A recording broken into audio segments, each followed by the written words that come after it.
My husband was cheating, so I made him believe I was too and he went crazy, but my real revenge starts with the divorce papers I'm serving him on Thanksgiving Day. The first thing I remember is the beeping. A steady, rhythmic pulse that seemed to be counting the seconds of my return to the living. A thick fog coated my mind, a remnant of the anesthesia and the sheer exhaustion that had settled deep into my bones. I could feel the plastic of an oxygen mask over my face, cool and foreign. The smell of antiseptic hung heavy in the air. I tried to lift my hand, but it felt like it was made of lead, tangled in a web of 4 tubes. A nurse with kind eyes and a gentle voice leaned over me. "Almudena. Can you hear me, honey? You're in the ICU. You gave us all quite a scare." Her words were soft, but the reality behind them was sharp. A scare. I remembered flashes of it, panic in the delivery room, doctors shouting, a cold dread spreading through me faster than the epidural could block it. I had been hemorrhaging. Badly. "You lost a lot of blood during the emergency C-section," the nurse explained, her hand resting lightly on my arm. "But you're stable now. You're a fighter." A fighter. I didn't feel like one. I felt like a battlefield. But then, a single, urgent thought cut through the haze. My baby. My daughter, I rasped, my throat raw. Is she okay?" A warm smile spread across the nurse's face. "She's perfect. 7 pounds, 2 ounces. A full head of dark hair. She's in the nursery, doing wonderfully." Relief washed over me so powerfully it felt like another wave of medication. She was okay. We were okay. That's all that mattered. Hours later, they moved me to the maternity ward. The fog had lifted slightly, replaced by a deep, throbbing ache in my abdomen. But the pain was a distant hum compared to the desperate need to hold my child. When they finally wheeled her little bassinet into my room, my breath caught. She was everything. Tiny, perfect, and real. My heart, which had felt so battered and bruised, suddenly felt whole again. I reached out a trembling hand to touch her cheek. And that's when I saw it. Taped to the side of the clear plastic bassinet was a small, white card with her information.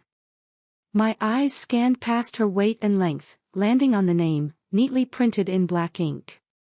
My blood ran cold.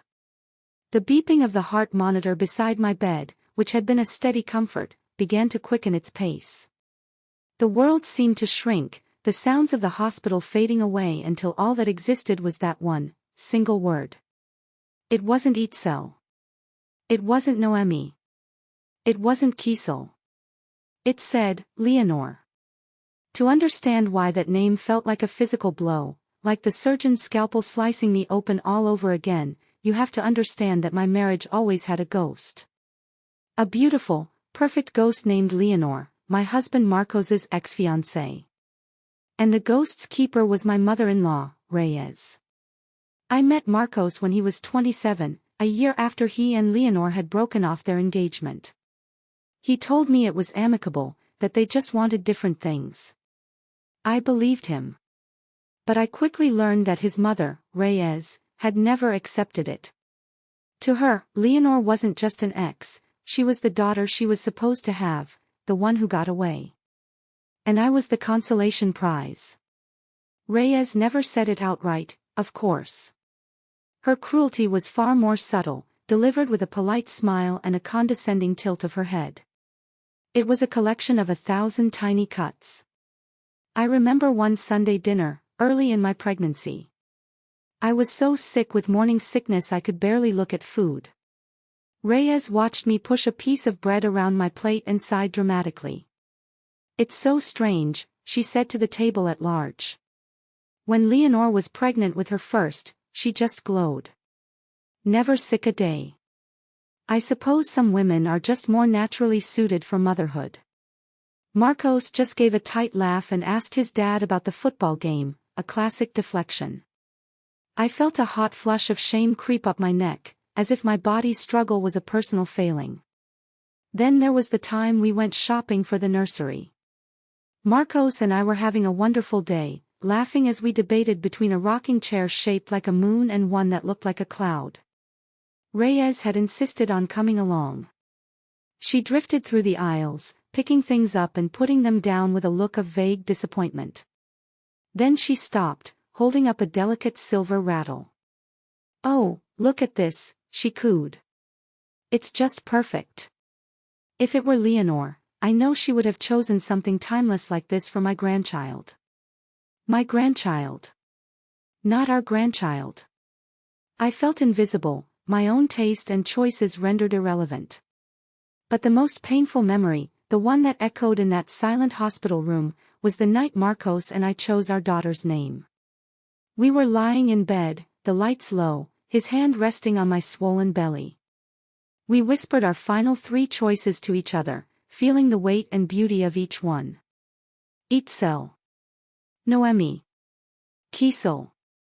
They were our names, our secret pact with the little person we hadn't met yet. Marcos had kissed my forehead, his voice thick with emotion. "I promise you, Almu," he'd said. "This is our daughter. Only we get to decide. My mom gets no say in this. Ever." That promise, that beautiful, heartfelt promise, was now just another piece of wreckage in the disaster that had become my life.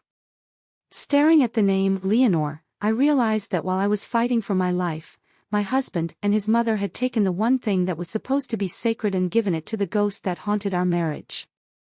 "Is there a problem, Mrs. Garcia?" a nurse asked, noticing the frantic rhythm of my heart monitor.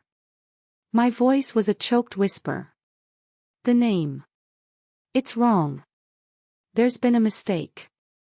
The nurse gave me a sympathetic, yet confused, look. She checked her chart. "The birth certificate was signed this morning by your husband, Marcos Garcia. He listed the name as Leonor." She paused, then added gently, "Your mother-in-law was with him. She said she was helping him choose, to take the burden off you while you recovered." The burden. They thought naming my own child was a burden. The door creaked open and Marcos walked in, a strained smile on his face that didn't reach his eyes. He was holding a bouquet of cheap hospital flowers. He looked tired, but it was the guilt radiating off him that was suffocating.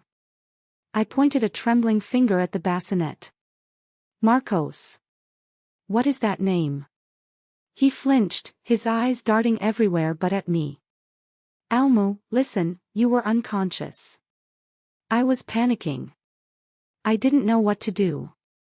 "You knew what our names were," I said, my voice dangerously quiet. "We chose them. Together." I know, but Mom was there, and she suggested it, and I just thought it was a beautiful name," he stammered, running a hand through his hair. I thought, maybe it was a tribute, a way to move on. A tribute? A tribute to the woman his mother still thought he should be with. While I, the mother of his child, was bleeding out on an operating table. The betrayal was so profound it stole the air from my lungs. As if on cue, Reyes swept into the room, her face a mask of saccharine concern. "Almudena, dear. You're awake. Isn't she just perfect?" She completely ignored me and went straight to the bassinet, peering down at my daughter. "Oh, my sweet little Leonor. The name just sounds so right, doesn't it? It fits her perfectly." Tears streamed down my face, hot and silent. I couldn't speak. I couldn't breathe. I just stared at my husband, pleading with my eyes for him to see what was happening, to fix this. Instead, he put a hand on my shoulder. "Almu, you're getting worked up," he said, his voice low and placating. "You're being too emotional. You just had major surgery." And that was it. That was the moment my heart, which had already been broken, shattered into dust. It wasn't just a mistake. It was a dismissal. In their eyes, I wasn't a wife or a mother. I was a hysterical, emotional patient who couldn't be trusted with her own child's name. Reyes left soon after, leaving a trail of cloying perfume and self-satisfaction in her wake. Marcos lingered, trying to smooth things over with empty platitudes about how much he loved me and how we were a family now. I didn't respond. I just lay there, staring at the ceiling, the rhythmic beeping of the monitor the only sound in the room. He eventually gave up and left, saying he'd be back later. The moment the door clicked shut, the dam broke. I sobbed, a raw, guttural sound of a woman who had lost everything in the very moment she was supposed to gain it all. I had nearly died to bring this child into the world, and my reward was to be erased. They had used my moment of ultimate vulnerability to replace me, to brand my daughter with the name of her predecessor. But as I lay there, something inside me shifted.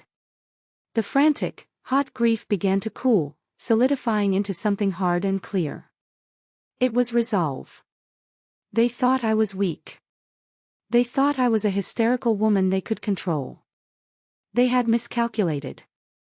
They had forgotten who I was before I became a wife trying to keep the peace. I was Almudena. I was a survivor. And I was a mother. My hand, no longer trembling, reached for the call button. When the nurse answered, my voice was steady. "Can you please get me my phone? I need to make a call." I dialed my sister, Ines. She's a lawyer, sharp and unsentimental, and the only person who ever saw Reyes for who she truly was. She picked up on the first ring. I didn't have to explain much. "They named her Leonor," I said, my voice flat. There was a pause, and then a string of curses from Ines that would have made a sailor blush. When she was done, her voice was all business. "I told you, Almu. I told you he was a coward. Okay. Don't you worry. What are you going to do?" "I'm going to fix it," I said. "And then I'm going to end it." "Good," she replied, a note of pride in her voice. "You just focus on getting strong. I'll handle the legal fallout. They have no idea who they just messed with."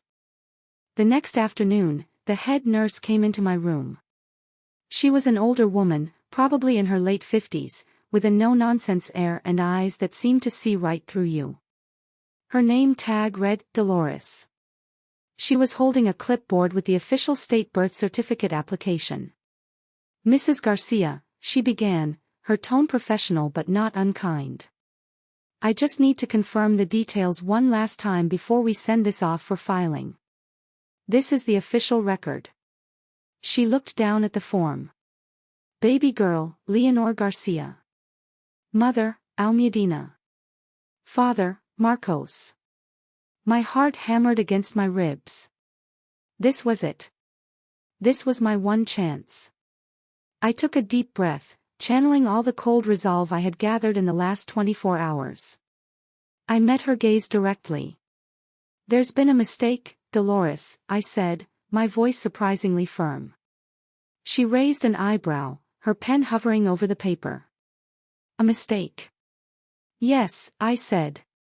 "My daughter's name is not Leonor. Her name is Kiesel." I saw a flicker of something in her eyes, not surprise, but understanding.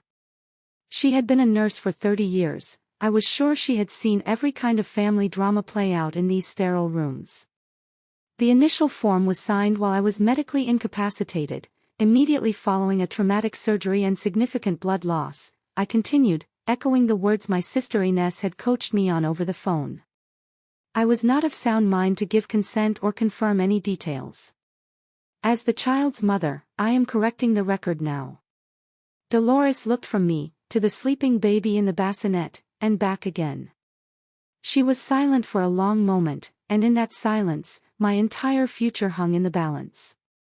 Then, she gave a slow, deliberate nod. "All right," she said, and with a swift motion, she crossed out Leonor. She wrote Kiesel in the space above it in clear, block letters. Kiesel Garcia. A lovely name. She looked back at me. "And the father's information is correct?" This was the final step. The point of no return. I looked at my daughter, my perfect Kiesel, and knew I had to protect her not just from a name, but from a legacy of weakness and control. "No," I said, my voice clear as a bell. "That's also incorrect." I took the clipboard from her. My hand was perfectly steady as I drew a single, clean line through Marcos's name. I bypassed the father's information section entirely, and in the space at the bottom, I checked the box that read, "Father not listed." I signed my name, Almudena, on the line designated for the sole parent. It wasn't just ink on a page, it was a declaration of independence. It was me, taking back my power, my identity, and my daughter. In that moment, I wasn't a victim in a hospital bed. I was a mother. And I was free. The storm broke 2 days later. Marcos found out when he went to the hospital administration to get a copy of the birth certificate for his insurance and was told he wasn't listed as the father. He burst into my room, his face a thunderous mask of rage. There was no sadness, no remorse, only wounded pride. "What the hell did you do, Almudena?" he roared, waving a piece of paper in his hand. "You took my name off. You made me a nobody. How could you embarrass me and my mother like this?" It was all about him. His embarrassment. His mother. It was never about me, or the baby, or the sanctity of what he had destroyed. "I didn't make you a nobody, Marcos," I said calmly, cradling Kiesel in my arms. "You did that when you let your mother name my child after your ex while I was unconscious. You have a choice. You can be a father to Kiesel, or you can be a son to Reyes. You can't be both." His ultimatum was swift and cruel. He would only be a father if I changed her name back to Leonor and legally added him to the certificate. "Then I guess I'll see you in court," I replied. He moved in with Reyes that night. The months that followed were a blur of legal battles and painful silence. But then, a strange thing happened. I got a message on social media from a name I hadn't seen in years, Leonor. She had heard what happened through the grapevine and was horrified. She sent me screenshots of texts from Reyes, gloating about how she had fixed Marcos's mistake and given the baby a proper name. Leonor wrote, "I am so sorry you were dragged into her drama. I hope this helps." It did. When Marcos saw those texts, something in him finally broke. He saw his mother's manipulation for what it was. He cut her out of his life completely. "We're divorced now. He has since petitioned the court to be recognized as Kiesel's father, and we are slowly, cautiously, building a co-parenting plan. He had to learn the hard way that I am not just a wife to be dismissed. I am a mother, and I will protect my daughter, and her name, at all costs." He's in therapy, trying to undo a lifetime of his mother's control. But now he's trying to make amends, to be a father. So I ask you, Reddit, can a betrayal like that ever truly be forgiven? Am I wrong for keeping a safe distance, to protect my daughter, and myself?